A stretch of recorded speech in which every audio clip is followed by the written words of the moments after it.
हर हर महादेव। नमस्कार। आप सभी लोगों को मेरी ओर से जितिया व्रत की हार्दिक शुभकामनाएं। जितिया का व्रत संतान की रक्षा व उनके उज्जवल भविष्य के लिए किया जाता है। आज मैं आपको जितिया व्रत की कथा सुनाती हूँ। एक समय की बात है, नर्मदा नदी के पास कंचनवटी नाम का एक नगर था। नदी के पश्चिम दिशा में मरुभूमि थी, जिसे बालूहटा कहा जाता था। वहाँ विशाल पाकड़ का एक पेड़ था। उस पेड़ पर चील रहती थी। पेड़ के नीचे एक खोंकर था, जिसमें सियारन रहती थी।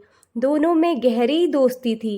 एक बार दोनों ने मिलकर कुछ स्त्रियों को जितिया व्रत करते हुए देखा। तब उन्होंने यह व्रत करने का संकल्प लिया।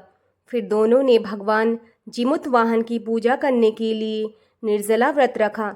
व्रत के दिन उस नगर में एक बड़े व्यापारी की मृत्यु हो गई और व्यापारी का दाह संस्कार उसी मरुस्थल में किया गया।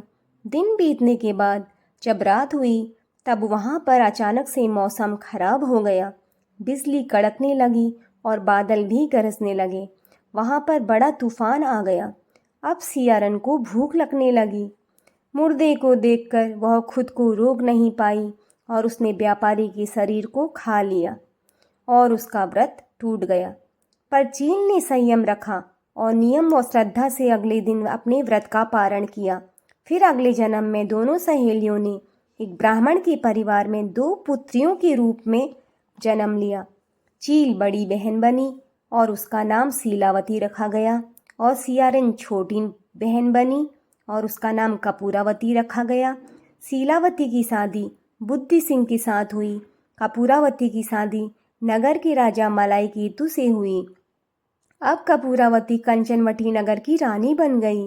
भगवान जिमुत वाहन के आशीर्वाद से शीलावती के 7 पुत्र हुए, परंतु कपूरावती की कोई संतान नहीं थी। उसके सभी बच्चे जन्म लेते ही मर जाते थे। कुछ समय बाद शीलावती के 7 पुत्र बड़े हो गए। वह सभी राजा के दरबार में काम करने लगे। कपूरावती के मन में उन्हें देखकर ईर्ष्या की भावना आ गई और उसने राजा से कहकर शीलावती के सभी पुत्रों के सर कटवा दिए और 7 नए बर्तन मंगाकर उनके सिर उनमें रख दिए और उन्हें लाल कपड़े से ढककर शीलावती के पास भिजवा दिए। यह देखकर भगवान जिमुत वाहन ने मिट्टी से 7 भाइयों के सिर बनाए और उनको उनकी धड़ों से जोड़कर अमृत छिड़क दिया, जिससे सभी में जान आ गई और 7 पुत्र जीवित हो गए। और फिर वह अपने घर लौट आए। जो कटे हुए सिर रानी ने भेजे थे, वो फल बन गए। दूसरी ओर रानी कपूरावती शीलावती के घर से पुत्रों की मृत्यु का समाचार सुनने के लिए व्याकुल हो रही थी। जब बहुत देर तक कोई समाचार नहीं आया, तो वह स्वयं अपनी बहन के घर चली गई और वह सबको जीवित व खुश देखकर बेहोश हो गई। जब उसे होश आया तो उसने अपनी बहन को सारी बात बताई और उसे अपनी गलती का पछतावा भी हो रहा था। भगवान जिमुत वाहन की कृपा से शीलावती को पूर्व जन्म की बात याद आ गई और वह कपूरावती को लेकर उस पाकड़ के पेड़ के पास ले गई और उसे सारी बात बताई। यह सुनकर कपूरावती उसी समय मृत्यु को प्राप्त हो गई।